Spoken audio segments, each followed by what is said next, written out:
जय हिंद। आप सभी आर्मी वर्दी लवर्स का आपके अपने चैनल में एक बार फिर से स्वागत है।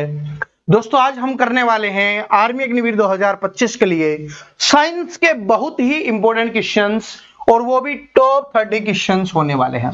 और बहुत ही शानदार क्वेश्चंस लेके आया हूं जो आपकी एग्जाम की जान बनने वाले हैं। तो देखते हैं कि आप में से कितने ऐसे स्टूडेंट हैं जिन्होंने बहुत अच्छे से तैयारी की हुई है और 30 में से 25 प्लस क्वेश्चंस है वो सही करते हैं। देखो, आज वाले क्वेश्चंस बिल्कुल इजी नहीं होंगे, ये वो क्वेश्चंस होंगे जो आपके एग्जाम्स में आएंगे और पढ़ने वाले स्टूडेंट ही जिनको सोल्व कर पाएंगे। क्योंकि आपका एग्जाम का पैटर्न किस तरीके से होता है कि इजी लेवल के क्वेश्चंस, मॉडरेट लेवल के क्वेश्चंस और हार्ड लेवल के क्वेश्चंस। तो आज वाले टेस्ट में हमने तीनों लेवल के क्वेश्चंस रखे हैं। इनको तो सभी स्टूडेंट कर लेंगे जो तैयारी कर रहे हैं, वो भी जिन्होंने नहीं की तैयारी, थोड़ा बहुत साइंस पढ़ा हुआ वो भी। मॉडरेट लेवल का वो क्वेश्चंस होता है जिस स्टूडेंट ने भाई डेली 1 घंटा 2 घंटा क्लास ली होगी वो आराम से कर लेगा। और हार्ड लेवल के जो क्वेश्चंस होंगे, हार्ड लेवल का मतलब क्या है कि अच्छे लेवल के। हार्ड ऐसा नहीं कि आपको आए नहीं, हार्ड लेवल का ऐसा है कि जो सिर्फ पढ़ने वाले स्टूडेंट है जिनको कर पाए। तो अच्छे लेवल के भी क्वेश्चंस हमने रखे हैं। तो 10-10 क्वेश्चंस है, तीनों लेवल के आपको देखने के लिए मिलने वाले हैं। और लास्ट में आप सभी को कमेंट करना है, हर एक स्टूडेंट को कमेंट करके बताना है कि आपका स्कोर है वो क्या रहा है। तो चलिए अब बिना देरी के शुरुआत करते हैं। पहला क्वेश्चन आपकी स्क्रीन पे है और टेंशन लेने की आवश्यकता नहीं है, इंग्लिश वालों को भी इंग्लिश में क्वेश्चंस भी हैं और ऑप्शन भी हैं। ठीक है, चलो पहला क्वेश्चन आपकी स्क्रीन पर है कि पित्त का निर्माण कौन सा अंग करता है। बहुत इंपॉर्टेंट क्वेश्चंस और बार बार मैंने आपको याद भी करवाया है, तो सभी स्टूडेंट का आंसर आना चाहिए।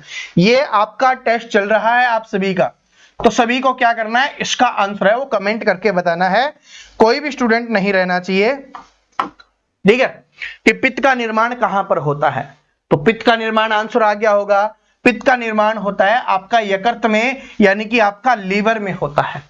ठीक है, पित्त का निर्माण कहां पर होता है, यकृत लीवर में होता है। आगे बढ़ते हैं कि प्रोटीन का पाचन कहां से शुरू होता है। मोस्ट इंपोर्टेंट क्वेश्चन है और उसमें हमने बताया है क्वेश्चंस में क्या पूछा है कि प्रोटीन का पाचन कहां से शुरू होता है। तो आप सभी आंसर कीजिए। तब तक मैं आपको एक बात बताता हूं, जो भी स्टूडेंट इंस्टाग्राम पर नहीं जुड़ा हुआ, इंस्टाग्राम पर भाई वहां पर जुड़ जाना। वहां पर मैं आपके लिए आपके एग्जाम्स तक डेली से 2-3 मिनट का एक वीडियो लेके आता रहता हूं। आज भी मैंने वीडियो डाला है, तो इस क्लास को देखने के बाद इंस्टाग्राम पर जाना। एक इंपॉर्टेंट वीडियो है, उसमें मैंने बताया है कि आपको पेपर कैसे करना चाहिए। क्योंकि यूट्यूब पर बनाएंगे बड़ा वीडियो होगा, आपका ज्यादा टाइम वेस्ट होगा। इंस्टाग्राम पर 2-3 मिनट में काम चल जाता है। ठीक है, 3 मिनट से कम का ही वीडियो होता है। तो इसलिए मैंने आपको बता दिया है कि किस तरीके से आपको एग्जाम है वो देना है। तो जो नहीं जुड़ा हुआ वो जुड़ जाना, और जो जुड़ा हुआ है देख लेना, वीडियो आ चुका है, सुबह ही 7 बजे आ गया है। ठीक है, तो प्रोटीन का पाचन कहां से शुरू होता है, तो इसका पाचन शुरू हो जाएगा आपका आमाशय से। कहां से, आमाशय से, जो अपना स्टोमच होता है वहां से इसका जो पाचन है वो शुरू हो जाता है। ठीक है जी। टाइलिन एंजाइम कहां पाया जाता है, और ये पाचन का नाम आया है ना, तो पाचन की शुरुआत कहां से होती है, पहला स्टेप कौन सा होता है, वो मुंह होता है। लेकिन क्या है, यहां पर प्रोटीन की बात हो रही है। ठीक है, पहला क्या हो जाएगा, पाचन के लिए मुंह हो जाएगा, या आप इसको मुख लिख सकते हो। ठीक है, यहां से शुरू होता है और अंतिम क्या होता है आपको पता ही है। ठीक है, तो इस तरीके से। लेकिन प्रोटीन का पाचन क्या है, अंदर जाता है और फिर जाके आमाशय में जाने के शुरू होता है प्रोटीन का पाचन। ठीक है, क्योंकि यहां पर तो हम खाते हैं ना, उसके टुकड़े करते हैं। ठीक है, पहला जो स्टेप होता है उनको हम छोटे छोटे, क्योंकि चबाते हैं ना, जितना चबाओगे उतना ही छोटा टुकड़ा होके पेट में जाएगा। तो पाचन यहीं से शुरू हो जाता है। चलो, टाइलिन एंजाइम कहां पाया जाता है, ये अपने को बताना है कि टाइलिन नामक एंजाइम कहां पाया जाता है। तो जब हम चबा रहे होते हैं, आपने देखा होगा जब हम खाना चबाते हैं तो उसके अंदर क्या होता है, वो थोड़ा सा नरम और थोड़ा सा लिक्विड टाइप का एक चीज मिल जाती है, लार जिसको हम बोलते हैं। ठीक है, लार हमारी मिल जाती है, जिससे क्या हो जाता है, वो चिकना बन जाता है और फिर गले से वो आराम से उतर जाता है। चिकना क्यों बनता है, ताकि गले से आराम से उतर जाए, कभी फंसे ना। आपने देखा होगा ना, कभी हम सूखा पदार्थ खा रहे होते हैं तो वो गले में अटक जाता है। ठीक है, उसके पीछे का रीजन यही होता है, कम चबा के खाओगे तो दिक्कत होगी, तो इसलिए ज्यादा से ज्यादा चबाया करो, आपकी जो पेट वाली मशीन है ना वो भी अच्छे से काम करेगी। तो कहा क्या हो जाएगा, लार में पाया जाता है, टाइलिन नामक एंजाइम होता है। ठीक है, टाइलिन नामक एंजाइम होता है जो हमारे खाने को क्या है, कवर कर लेता है और गले से नीचे उतारकर अगले प्रोसेस में भेज देता है।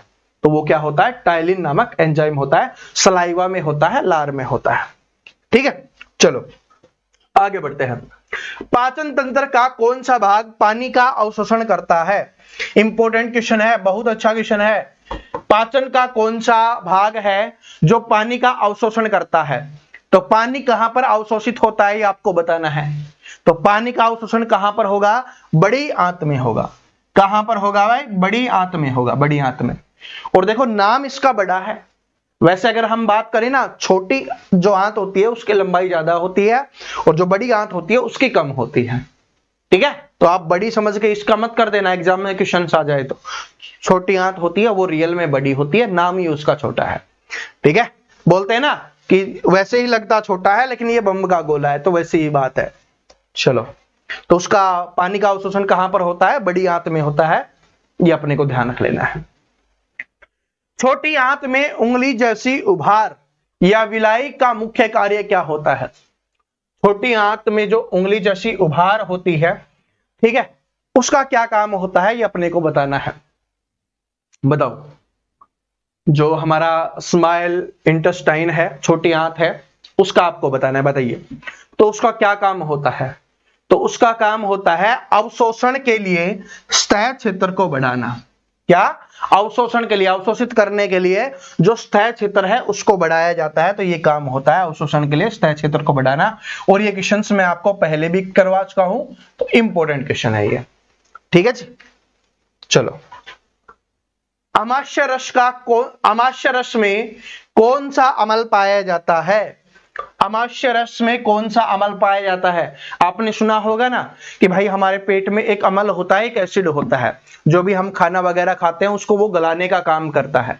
तभी तो इसलिए बोला जाता है कि भाई जब आप खाना खाते हो ना, उसके तुरंत बाद पानी नहीं पीना चाहिए। ऐसा क्यों हो रहा है? क्योंकि हम जो खाना खाते हैं हमारे पेट में जाता है, हमारे अमाशय के अंदर जाता है, तो उसके अंदर एक एसिड होता है, उस खाने को पचाने का, गलाने का काम कर रहा होता है।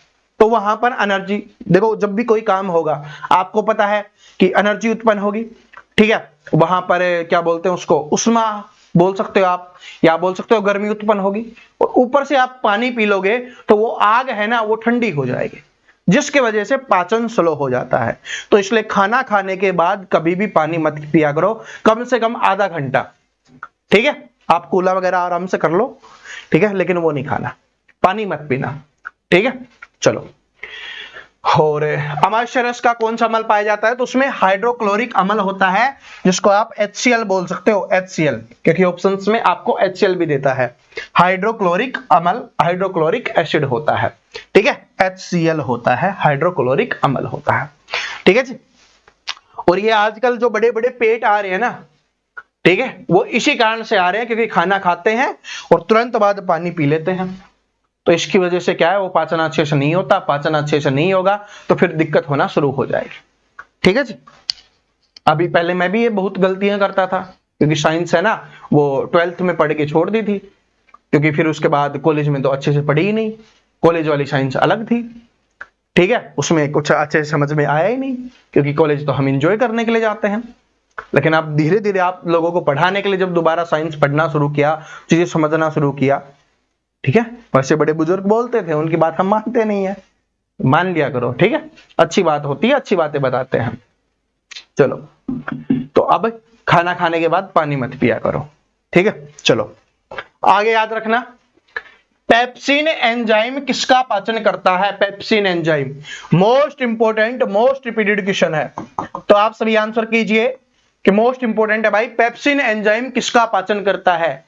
और आप में से कमेंट करके बताना भाई, जयपुर में किसी का सेंटर है क्या? जयपुर में, और जयपुर में सेंटर है तो कहां पर है, ये आप जरूर कमेंट करना। हो सकता है कि एग्जाम के समय पे मैं आपको मिल जाऊं, अगर वहां पर टूर बना तो, क्योंकि आज तो जा ही रहे हैं। ठीक है, जयपुर जाते ही रहते हैं, पहले जयपुर ही रहते थे, अब जाते रहते हैं, तो हो सकता है कि आपके एग्जाम के टाइम पे मिल लें आपसे। ठीक है, तो कमेंट करके बताना कहां पर है, क्योंकि उधर आना हुआ तो आपसे जरूर मिलेंगे। तो बता देना भाई जयपुर जिनका है कि भाई राजा पार्क में है या और कहीं पर भी है, ठीक है, जैसे भी हो बता देना। पेप्सिन एंजाइम किसका पाचन करता है? तो ये प्रोटीन का पाचन करता है। पेप्सिन एंजाइम किसका? प्रोटीन का करता है। किसका करता है भाई? प्रोटीन का करता है। क्या हो गया भाई तेरे को, तू क्यों नाराज हो गया? ठीक है, किसका करता है? प्रोटीन का करता है। पेप्सिन एंजाइम किसका पाचन करता है? प्रोटीन का करता है। आगे बढ़ते हैं कि पित्त कहां संग्रहित होता है, ये अपने को बताना है। पित्त कहां पर संग्रहित होता है, पित्त कहां पर बनता है, ये हमने पढ़ा था यकृत में, लीवर में। अभी हमने पढ़ा था कहां पर बनता है, लीवर और यकृत में। लेकिन इसमें पूछा है स्टोर कहां पर होता है, जो पित्त होता है वो कहां पर स्टोर होता है। ठीक है, स्टोरेज उसकी बतानी है कहां पर इकट्ठा होता है। तो पित्त कहां पर स्टोर होता है? पित्ताशय में। ठीक है, बनेगा कहां पर? यकृत में, लीवर में। और स्टोर कहां पर होगा? पित्ताशय, या इसको क्या बोलते हैं? गैल ब्लैडर बोलते हैं। गैल ब्लैडर बोला जाता है। यहां पर क्या होता है? जमा हो जाता है, इकट्ठा हो जाता है। ठीक है, तो स्टोर कहां होगा? पित्ताशय। पित्त पित्ताशय, पित्त पित्ताशय। बनेगा कहां? यकृत, लीवर। पाचन तंत्र का सबसे लंबा भाग कौन सा होता है? अभी मैंने आपको बताया सबसे लंबा भाग कौन सा होता है? छोटी आंत होती है। ठीक है, छोटी आंत क्या होती है? सबसे लंबा भाग होता है। ये देखो, भोजन को सरल पदार्थों में तोड़ने की प्रक्रिया क्या कहलाती है? भोजन को सरल पदार्थों में तोड़ने की प्रक्रिया को क्या कहते हैं? तो जब हम भोजन करते हैं उनको सरल पदार्थों में तोड़ना क्या कहलाता है? उसी को डाइजेशन बोलते हैं, पाचन बोलते हैं। कि भाई जो हम खा रहे हैं उसके छोटे छोटे टुकड़े बनते हुए जा रहे हैं, हर प्रोसेस से वो गुजरता हुआ जा रहा है, तो वो क्या हो जाता है? पाचन हो जाता है। उसी पूरी प्रक्रिया को पाचन बोला जाता है। तो क्या हो जाएगा? डाइजेशन हो जाएगा, पाचन हो जाएगा। ठीक है, आगे बढ़ते हैं। लाइपेस एंजाइम किसका पाचन करता है? लाइपेस, लाइपेस एंजाइम देखो किसका पाचन करता है। एक अभी आया था आपका, यहां पर मैं आपको क्वेश्चन से दिखाता हूं कौन सा था। कोई बात नहीं, घर की ही बात है, आराम से देख लो। ये था पेप्सिन एंजाइम। ये किसका करता है? प्रोटीन का। ठीक है, पेप्सिन एंजाइम किसका करता है? प्रोटीन का करता है। वैसे ही अब पेप्सिन के बारे में नहीं पूछा हमसे, हमसे किसके बारे में पूछा? लाइपेस। ठीक है, दोनों डिफरेंस है, तो तुक्के लगाओ तो अच्छे से लगाया करो। तो क्या हो जाएगा? लाइपेस एंजाइम किसका करता है? फैट का करता है, वसा का करता है। ठीक है, किसका करेगा? फैट का करेगा, वसा का करेगा। ये अपने को ध्यान रख लेना है, फैट या वसा का कर रहा होता है, फैट या वसा का। ठीक है जी, याद हो गया सभी को? फैट या वसा का हो जाएगा। ठीक है, और सबसे ज्यादा एनर्जी किस में होती है? वसा में ही होती है। लेकिन हमारे शरीर को हम किससे मिलती है? कार्बोहाइड्रेट से मिलती है। तो जब भी अगर आप भाई सुबह रेस करनी है, पेपर आपका पास हो जाएगा, आप मेहनत कर रहे हो, कंटिन्यू पढ़ रहे हो, ठीक है, अगर स्टार्टिंग से हमसे जुड़े हुए हो सॉरी, तो आराम से आपका पेपर है वो पास हो जाएगा। लेकिन फिजिकल में पीछे नहीं रहना।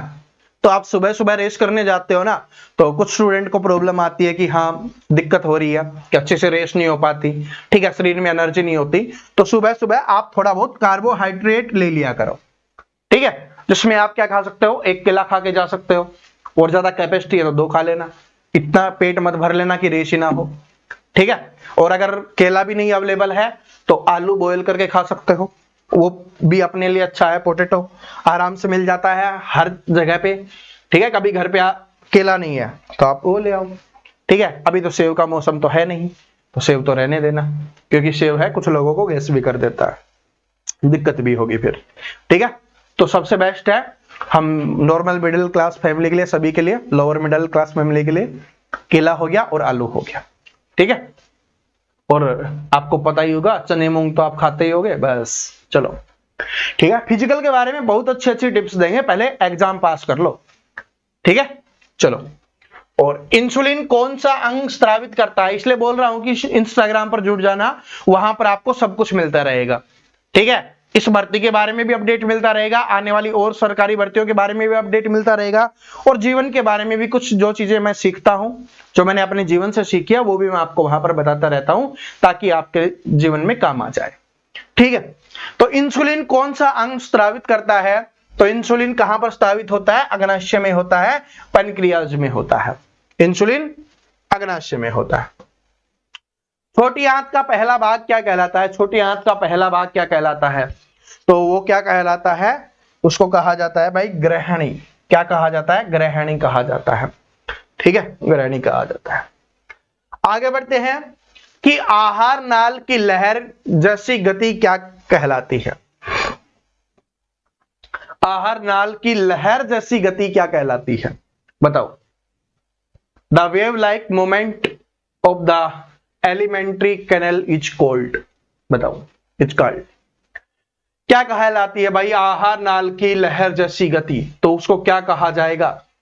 देखो क्या है कि आहार नाल की लहर जैसी गति, तो आहार नाल क्या है?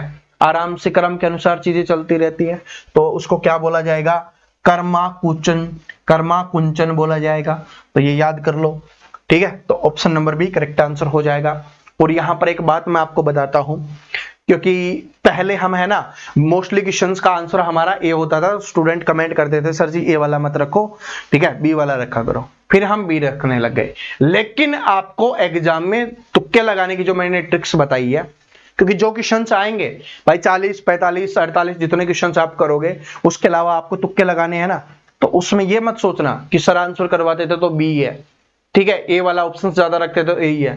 ये तो हमारे ऊपर डिपेंड करता है, एग्जामिनर के ऊपर क्या डिपेंड करता है, ये मैंने उस क्लास में आपको अच्छे से समझाया है, जिसमें मैंने आपको बताया ना कि कैसे कैसे तुक्के लगाते हैं, उसमें मैंने बहुत अच्छे समझाया है। तो उस क्लास को जरूर देखना, उस वीडियो को देख लेना।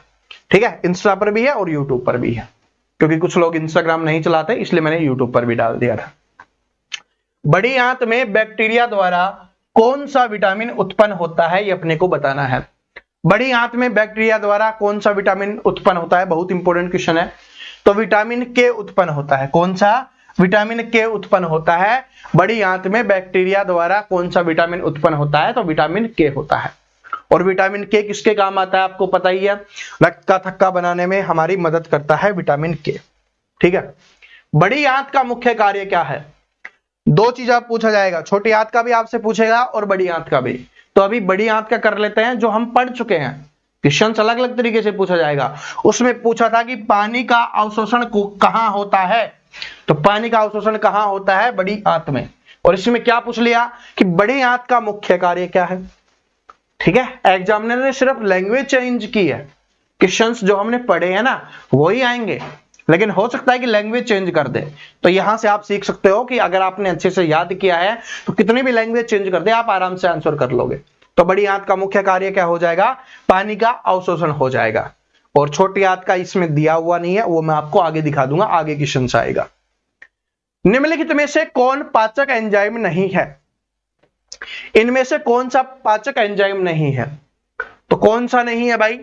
तो ये हो जाएगा आपका इंसुलिन, जो अभी हमने पढ़ा था ना।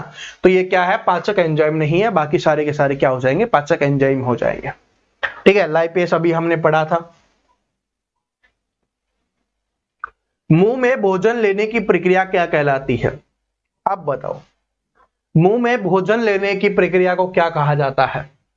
तो जब हम मुंह में भोजन लेते हैं, ठीक है, सिर्फ इतने की बात हो रही है, ऐसा नहीं कि उसको चबाया जा रहा है या मुंह से नीचे जा रहा है, उसके बारे में कुछ बात नहीं हो रही। तो मुंह में जब हम भोजन लेते हैं, इसका मतलब क्या है कि हम भोजन को ग्रहण कर रहे हैं, उसको खा रहे हैं, तो उसको क्या कहा जाएगा? भोजन ग्रहण करना। लेकिन अगर पूछा जाए कि मुंह में भोजन चबाने की प्रक्रिया क्या हो जाती है, तो स्टार्ट क्या हो जाता है? डाइजेशन स्टार्ट हो जाता है, पाचन शुरू हो जाता है। ठीक है, और उस भोजन को छोटे छोटे टुकड़ों में तोड़ने को ही क्या कहा जाता है? पाचन कहा जाता है, डाइजेशन कहा जाता है। लेकिन अगर बस यहां पर बात हो रही है कि हम मुंह में भोजन ले रहे हैं, तो इसका मतलब क्या हुआ कि भोजन को ग्रहण कर रहे हैं। ठीक है, घर पे बैठते हैं तो जैसे ही खाते हैं उसको क्या बोला जाएगा? भोजन ग्रहण करना। ठीक है, स्टार्च को शर्करा में तोड़ने वाला एंजाइम क्या है? ये मोस्ट इंपोर्टेंट क्वेश्चन है भाई। स्टार्च को शर्करा में तोड़ने वाला एंजाइम कौन सा है? स्टार्च को शर्करा में तोड़ने वाला, तो उसको क्या कहा जाएगा? एमाइलेज। अभी हमने पढ़ा था ना, ठीक है, कि कौन सा एंजाइम नहीं है, उसमें ये वाला दिया हुआ था, तो मैंने इसलिए नहीं बताया कि आगे आ जाएगा क्वेश्चंस, इसलिए। तो क्या हो जाएगा? एमाइलेज हो जाएगा। बाकी आप सभी ने पढ़ लिया है, एक प्रोटीन का था, एक वसा का था, और एक ये आ गया जो स्टार्च को किसमें बदलता है? शर्करा में बदलता है। ठीक है, स्टार्च को शर्करा में तोड़ने वाला जो एंजाइम होता है उसको क्या बोला जाता है? एमाइलेज बोला जाता है। इंपॉर्टेंट क्वेश्चन है, याद रख लेना। तीनों के तीनों जो मैंने आपको बताए हैं ना, प्रोटीन वाला भी, वसा वाला भी, और ये आपको स्टार्च को शर्करा में बदलने वाला भी, तीनों के तीनों इंपॉर्टेंट क्वेश्चन है। कार्बोहाइड्रेट पाचन का अंतिम उत्पाद क्या है? तो कार्बोहाइड्रेट पाचन का अंतिम उत्पाद क्या होता है? जो कार्बोहाइड्रेट पाचन का अंतिम उत्पाद क्या होता है, उसको क्या कहा जाता है? उसको कहा जाता है ग्लूकोज। क्या कहा जाता है? उसको क्या कहा जाता है? ग्लूकोज कहा जाता है। जो हमारे अंतरिक्ष वगैरह में जाते हैं ना, या जहां पर भाई ज्यादा समय रहना होता है, जहां पर खाना वगैरह नहीं पहुंचाया जा सकता, नहीं बनाया जा सकता, तो वहां पर लोग क्या लेके जाते हैं? ग्लूकोज लेके जाते हैं, जो क्या होता है? कार्बोहाइड्रेट पाचन का अंतिम उत्पाद होता है। ठीक है, तो इनकी एनर्जी निकालकर जो स्टोरेज बचती है, जो मेन होता है, ठीक है, उसमें क्या होता है कि अपशिष्ट पदार्थ कम से कम बनता है। समझ रहे हो? बस उसको लिया, शरीर में एनर्जी आ जाती है, तो उसी को क्या बोला जाता है? ग्लूकोज बोला जाता है। तो ये अंतरिक्ष वगैरह में जो जाते हैं ना, वो सभी इसी का इस्तेमाल करते हैं। पाचन तंत्र के अंत में स्थित छिद्र क्या कहलाता है? पाचन तंत्र के अंत में बताओ, शुरुआत कहां से होती है? मुख से होती है, चबाने से हो रही है, और अंतिम क्या होगा? बाहर निकलना। और बाहर कहां से निकलता है? गुदा से निकलता है। क्या बोलते हैं उसको? गुदा बोलते हैं। ठीक है, कहां से निकल रहा होता है? गुदा से निकल रहा होता है। तो अंत में स्थित छिद्र क्या कहलाता है? उसको क्या बोला जाता है? गुदा बोला जाता है। क्या बोला जाता है? गुदा। ठीक है, अगर आपने ये कम सुना होगा, कम बोला होगा, लेकिन जो बुजुर्ग है ना, वो गुदा ही बोलते हैं। ठीक है, चलो। आमाशय का मुख्य कार्य क्या है? आमाशय का मुख्य कार्य क्या होता है? तो जो आमाशय होता है उसका मुख्य कारण क्या होता है? तो उसका होता है भाई भोजन का भंडारण और मिश्रण करना, स्टोरेज करने का काम क्या होता है? ठीक है, स्टोरेज एंड मिक्सिंग का काम होता है आमाशय का। ठीक है, आमाशय। निम्नलिखित में से कौन सा पाचन तंत्र का भाग नहीं है? पाचन तंत्र का भाग नहीं है, बताओ। आपने यकृत के बारे में पढ़ा, हमने अग्नाशय के बारे में पढ़ा, पित्ताशय के बारे में पढ़ा, लेकिन क्या है? गुर्दा क्या हो जाएगा? जो किडनी होता है वो क्या हो जाएगा? पाचन तंत्र का भाग नहीं होता, क्योंकि ये पाचन में कोई भूमिका नहीं निभाता है। ठीक है, पाचन में कोई भूमिका ये नहीं निभाता है, तो किडनी हो जाएगा आपका, गुर्दा हो जाएगा। किडनी बहुत इंपॉर्टेंट है। ठीक है, बिना किडनी के भाई जीना संभव नहीं है, अगर आप प्रेमानंद महाराज नहीं हो तो। ठीक है, प्रेमानंद महाराज जी हैं, वो जी। भक्ति में शक्ति ऐसे भी बोला जाता है ना भाई, भक्ति में तो शक्ति है ही। ठीक है, तभी तो बोलते हैं जब भी हारो, जिस भी धर्म को मानते हो, जिस भी भगवान को मानते हो, ठीक है, वहां से आपको एनर्जी मिलेगी। क्योंकि भगवान का मतलब क्या होता है? भगवान का मतलब होता है कि पॉजिटिव ऊर्जा आपको देना। हम मंदिर जाते हैं और कहीं पर भी आप जाते होगे, तो वहां पर आपको क्या मिलता है? दिमाग में सुकून, शांति मिलती है और पॉजिटिव एनर्जी मिलती है। मंदिर ऐसी जगह ही बनाए जाते हैं जहां पर पॉजिटिव एनर्जी आकर इकट्ठा हो रही होती है, इसलिए मंदिर मंदिर होता है। बोलते हैं ना कि वहां पर मंदिर में जाने से ये बन गया, वो बातें बन गई, क्योंकि वहां पर पॉजिटिव एनर्जी होती है, और उस समय जो आपके डिसीजन हो रहे होते हैं, जो आपको करना होता है, वो सब सही हो जाता है, इसलिए। ठीक है, तो इसलिए जाया करो जब भी दुखी हो, परेशान हो। वैसे तो जीवन में मैं आशा करूंगा भगवान किसी को दुखी ना रखे, सभी को खुश रखे, लेकिन जीवन में समस्याएं आती रहती है ना, तो उनसे डरना नहीं, घबराना नहीं, लड़ना है, और पॉजिटिव एनर्जी के लिए मंदिर चले जाओ। मंदिर, मस्जिद, गुरुद्वारे जो भी है आपका, वहां से जा सकते हो। ठीक है, ट्रिप्सिन एंजाइम किसके द्वारा स्रावित होता है? जो ट्रिप्सिन एंजाइम है वो किसके द्वारा स्रावित होता है? तो ये होता है भाई अपना अग्नाशय के द्वारा, पैनक्रियाज के द्वारा। किसके द्वारा? अग्नाशय के द्वारा होता है ट्रिप्सिन एंजाइम। ठीक है, तो ये सारे के सारे एंजाइम है, याद कर लेना, एग्जाम्स के लिए इंपॉर्टेंट है। वसा का फैटी एसिड और ग्लिसरॉल में टूटना क्या कहलाता है? वसा मतलब जो आपकी फैट होती है, फैट का फैटी एसिड और ग्लिसरीन में टूटना क्या कहलाता है? उसको क्या कहा जाता है, ये अपने को बताना है। लेकिन मैं आपको एक बात बताता हूं, जो फैट होता है, वसा होती है, ये किसमें पाया जाता है? जो भी आपकी तेलीय चीज होगी, ठीक है, जिसमें तेल होगा, जिसमें क्या होगा? ऑयल होगा, वो क्या है? उसमें जो फैट है वसा का सोर्स है। ठीक है, फैट का सोर्स हो गया, जैसे अपना घी हो गया, तेल हो गया, सरसों का तेल हो गया, है ना। तो इन सभी ये क्या है, वसा है, फैट है। ठीक है, चर्बी वगैरह जो होती है, अब पता नहीं उसका इस्तेमाल कहाँ होता है, मैंने तो कभी देखा नहीं है, लेकिन कुछ लोग खाते पीते करते होंगे कुछ, तो क्योंकि एग्जाम्स में आया हुआ है तो याद रख लेना। ठीक है, तो चर्बी वगैरह में क्या पाया जाता है, वसा पाया जाता है। ठीक है जी, और इसका क्या काम होता है, इसका होता है जल अपघटन का काम। ठीक है, जल अपघटन का काम होता है। आगे बढ़ते हैं कि संरचना भोजन को, कौन सी संरचना भोजन को श्वास नली में जाने से रोकती है। ये इंपॉर्टेंट क्वेश्चन है और मैंने आपको करवाया था भाई, तो सभी स्टूडेंट इसका आंसर करेंगे कि कौन सी संरचना है जो भोजन को श्वास नली में जाने से रोकती है। मैंने आपको बताया ना कि जो हमारी लार है वो इसलिए मिलाई जाती है, ठीक है, भोजन के साथ इसलिए मिलती है ताकि है वो श्वास के नली में ना जाए, सीधा पाचन वाली जो और नीचे है उनमें चली जाएगा। ठीक है, तो ये आपको बताना है कि कौन सी संरचना है, तो वो कौन सी हो जाएगी भाई, कंठज छद हो जाएगा। ठीक है, यानी कि जो हमारा गला है ना, ये गले वाली संरचना, इसी की बात हो रही है। कंठ, कंठ का मतलब क्या होता है, गला, तो ऐसे याद रख लेना। ठीक है, आगे बढ़ते हैं कि भोजन को चबाने की प्रक्रिया क्या कहलाती है।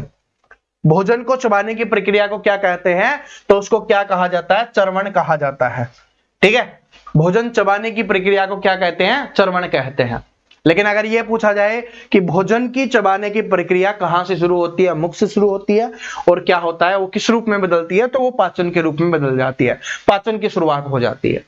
ठीक है, तो भोजन चबाने की प्रक्रिया से किसकी शुरुआत होती है, तो पाचन की शुरुआत हो जाती है। लेकिन इसमें क्या पूछा है कि भोजन को चबाने की प्रक्रिया क्या कहलाती है, कि हम भोजन चबा रहे हैं उसको क्या बोलते हैं, चबाना बोलते हैं ना, कि हम भोजन को चबा रहे हैं उसको क्या बोला जाता है, चर्वण बोला जाता है।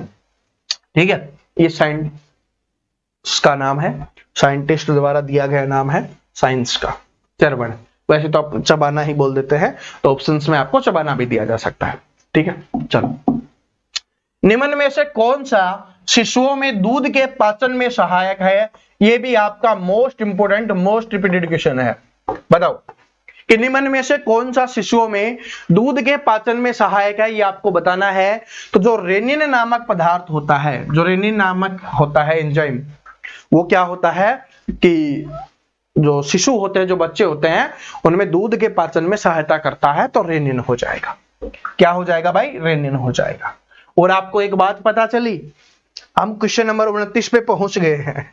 ठीक है, ये बात तो आपको पता चल गई क्योंकि लिखा हुआ है, लेकिन आपको एक बात नहीं पता चली कि इस टेस्ट के जरिए हमने पाचन तंत्र से टॉपिक्स का हमने रिवीजन कर लिया, जो आपके एग्जाम्स के लिए बहुत इंपॉर्टेंट है। आपको पता भी नहीं चला, आप तो सिर्फ टेस्ट देने में बिजी थे, लेकिन पाचन तंत्र वाला जो चैप्टर है बहुत इंपॉर्टेंट है, उसका हमने पूरे का रिवीजन कर लिया है, नए क्वेश्चंस हमने सीख लिए हैं।